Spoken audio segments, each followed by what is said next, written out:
What's good, everybody? This your boy Ryder G, pulling up to the first ever Music Gen exclusive. Now, I'd like to thank you for clicking on the video, and if you could hit the like button, hit the subscribe button, and if you could leave a comment, I greatly appreciate it, man. Thank you for the 6,000 people who've subscribed to the channel, 6,000 and growing. Now, Music Gen Digital is an information site, a news site, a business site, finance, music, you name it. Pretty much we're gonna post about a lot of things going on in the world, current events.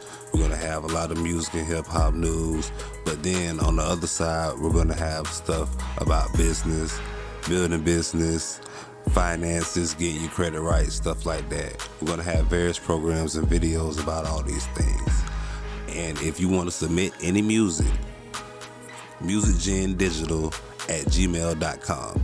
I myself, I'm an audio engineer, graphic designer, a marketer, advertiser, you name it. So you're gonna see posts about music, probably discography posts, songs, everything. If you want to get your music heard, you want to get some promotion going, we're gonna have all that soon. But for right now, you can submit your music and I'll use it in the show, or I'll make a video about it, or we'll work something out. But let me go ahead and get on topic.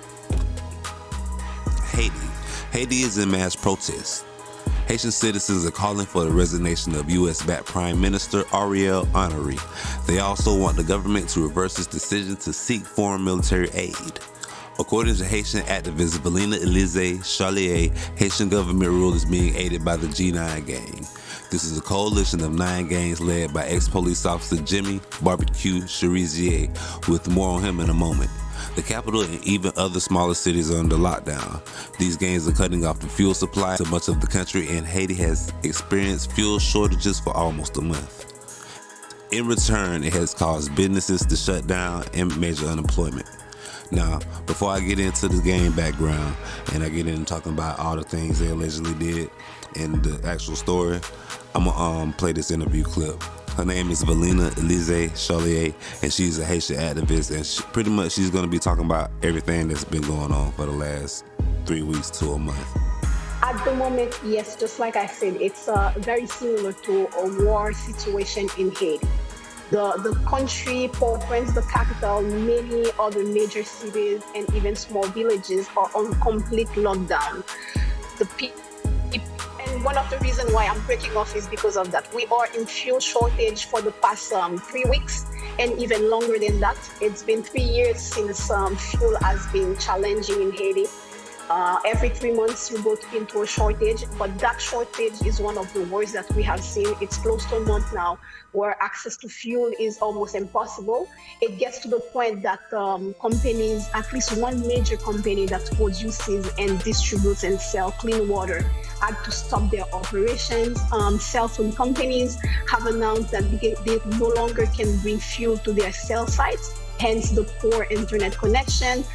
We have the cholera outbreak. So areas who already had no to zero or to very... Haiti has become a gangster state. Could you elaborate on that? These gangs that have developed, and especially in recent years, do they reflect internal battles among the elite of Haiti, or what is the source and the funding of these gangs? Haiti became a gangster state, an unlivable place, like I said. The gangs that we are seeing, they are very close to the power. The government uses the gangs to control the population, to terrorize the population, and try to kill any will that the population would have to protest against what's happening. They also use the gangs so that they can change the narrative. For example, there has been...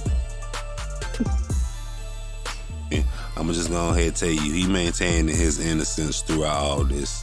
And I'm assuming that innocence he's maintaining, he's transferring that to the gangs he's running.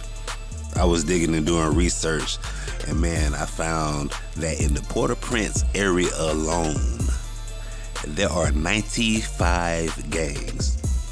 Now, Jimmy controls 9 of those gangs. And with 95 gangs running around just Port-au-Prince by itself, it's kind of hard to tell who's doing what and who's involved in what.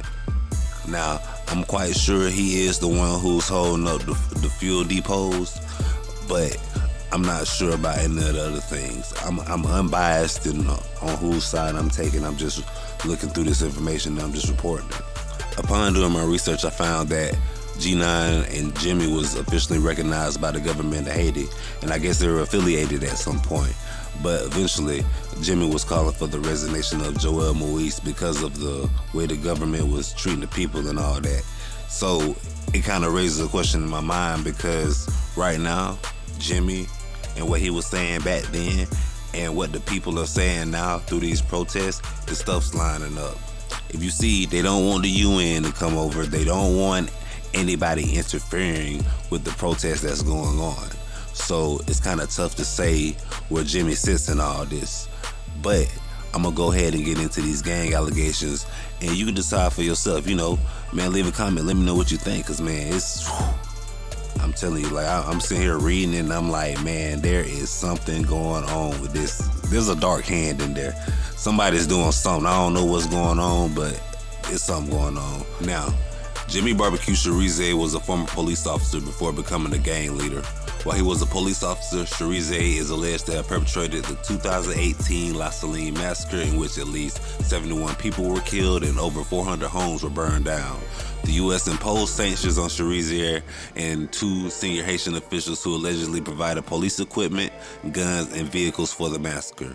G9 is allegedly responsible for numerous massacres, including the May 24th through 27th, 2020 massacre, killing 6 to 34 people, the August through September 2020 massacre, killing 22 people, the April 2021 massacre, killing 81 people, and the Site Soleil massacre, killing 44 people and leaving 7 missing. Now, as I said before, Jimmy maintains his innocence in all this. And with 95 gangs running around, it's hard to tell who really has something to do with anything. Now, with all the violence and protests going on with Haiti, all I can do is offer my prayers, man. I hope y'all make it to a solution and y'all get through what y'all going through, and y'all make it to a good healing space where y'all could come to a better life. Now, I'm going to leave off with a few Haiti protesters. I'm going to let them talk about what's going on. And if you want more information on this subject, just go down to the description. I'm going to have everything I use to gather this information to make this video down in the description. Do me a favor, leave a like, comment, subscribe, and I want to thank you for tuning in. I am on the streets for 4 reasons. First, we are here because of the misery, because of the hunger we endure. Second, Ariel Henry has no dignity. He cannot rule the country. Third, we are in charge of the streets. It is up to us to decide when classes can begin again. Ariel does not have the dignity to open the schools. We will open the schools and Ariel must leave. Conditions, c'est chômage, grand goût, la misère. The conditions are unemployment, hunger, misery, and corruption are blatant in our society. If the Prime Minister solves insecurity and hunger, if he manages to solve the gang problems in the country, if he can manage the crisis, there will be no problem with restarting classes. If he has no answer to these questions, he must leave power and hand it to the right person.